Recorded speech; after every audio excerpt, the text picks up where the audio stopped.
Ժողովուրդ օրաթերթի տեղեկություններով ՔՊ-ի վերնախավում դեռևս թեժ քննարկվում է ՔՊ վարչության ընտրությունների արդյունքները, որոնք ունեին շատ անակնկալներ։ Ըստ նույն աղբյուրների շատ ՔՊ-ականներ, ովքեր կարծել են, թե արդեն լիդերներ են, իրենց խոսքը կուսակցության ներսում լսելի է, հայտնվել են տհաճ իրավիճակում կամ կարելի է ասել լուսանցքում։ Նախ թեժ քննարկվել է ՀՀ էկոնոմիկայի նախարար Գևորգ Պապոյանի ձայների հարցը, որը Նիկոլ Փաշինյանից հետո երկրորդն է կուսակցությունում։ Նախկին ՀՀԿ-ականը քաղաքացիական պայմանագրում թիվ 2 լիդերն է, մինչդեռ նրան ժամանակին լուրջ չեն վերաբերվել թիմում։ Կարճ ասած, Փաշինյանից հետո կուսակցությունում Գևորգ Պապոյանն ու Վահագն Ալեքսանյանն են ամենաշատ ձայները հավաքել։ Երևույթ, որը սառը ցնցուղ է եղել բոլոր նրանց համար, ովքեր իրենց թիմի լիդերն էին համարում։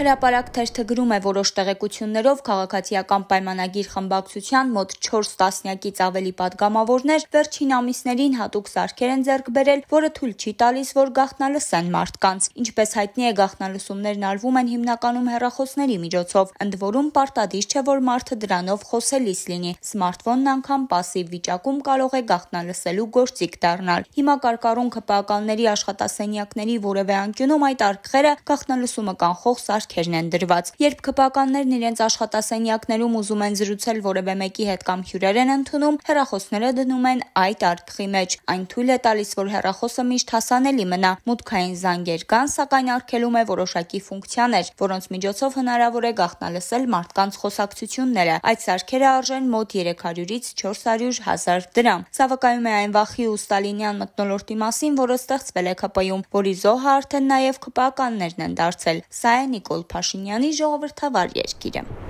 Հրապարակ թերթը գրում է մեկ անձից կատարվող գնումների քանակով, որն ինքնին կոռուպցիայի բուն է, այս իշխանությունը վաղուց է ռեկորդ սահմանել։ Առհասարակ գնումների ոլորտում խայտառակ խախտումներ ու չարաշահումներ կան։ Նորաստեղծ կազմակերպությունները միլիոնանոց տենդերներ են շահում, իշխանությանը փոխկապակցված անձինք են հաղթողները, անիմաստ ծախսեր ու վատնումներ են արվում։ Իշխանափոխությունից հետո այս ոլորտում կատարված չարաշահումների հիմքով թերևս հազարավոր վարույթներ են հարուցվելու եւ մեծ թվով մարդիկ են պատժվելու, բայց կա նաեւ մեկ ուրիշ երևույթ՝ տենդերը շահած կազմակերպությունները համատարած խախտում են պայմանագրերով նախատեսված պարտավորությունների կատարումը, ձախողում են ժամկետները եւ աշխատանքների կեսից սկսում են վերանայել պայմանագրի պայմանները։ Եթե իրենց յուրային ընկերություն չէ, դադարեցնում են պայմանագիրը։ Եթե յուրային է, լրացուցիչ գումար են հատկացնում, որ աշխատանքներն ավարտին հասցվի։ Վերջերս օրինակ Երևանի 2 վարչական շրջաններում 2 պայմանագիր է լուծարվել։ Մեկը Քանաքեռ-Զեյթուն վարչական շրջանում Պարուշ Սևակի անվան պուրակի բարեկարգման պայմանագիրը, որը կնքվել է Միկպրո ՍՊ-ի հետ, մյուսը Արաբկիր վարչական շրջանի նստարանների, արհեստական գորգերի, աղբարկղերի եւ ցայտաղբյուրների ընթացիկ վերանորոգման աշխատանքների կատարումը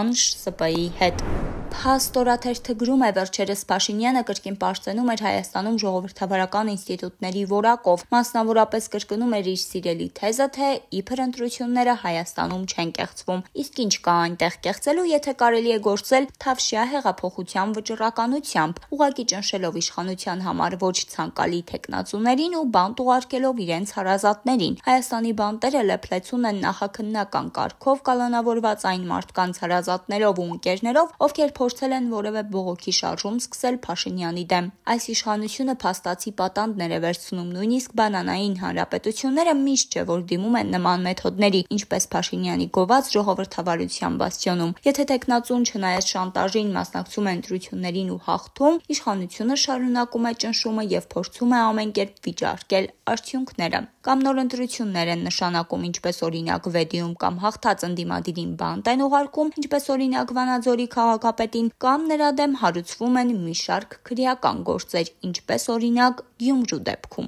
Այս ամենը երկրում ստեղծված չարության, ատելության մթնոլորտը, ինչպես նաև այն հանգամանքը, որ իրավապահ ամբողջ համակարգը զբաղված է միայն Նիկոլ Փաշինյանի իշխանությունը պահելով ու ընդդիմադիրներին պատերին ծեփելով, չէր կարող հետևանքներ չունենալ։ Ու պատահական չէ, որ շատերի համոզմամբ այդ ամենի հետևանքն է նաև այն, ինչ եղավ Փարաքարիկ խոշորացված համայնքի ղեկավար Վալոդիա Գրիգորյանի հետ սեպտեմբերի 24-ի գիշերը։ Այս եւ այլ մանրամասներին տեղեկանալու համար հետևեք Օրագիր Նյուզին։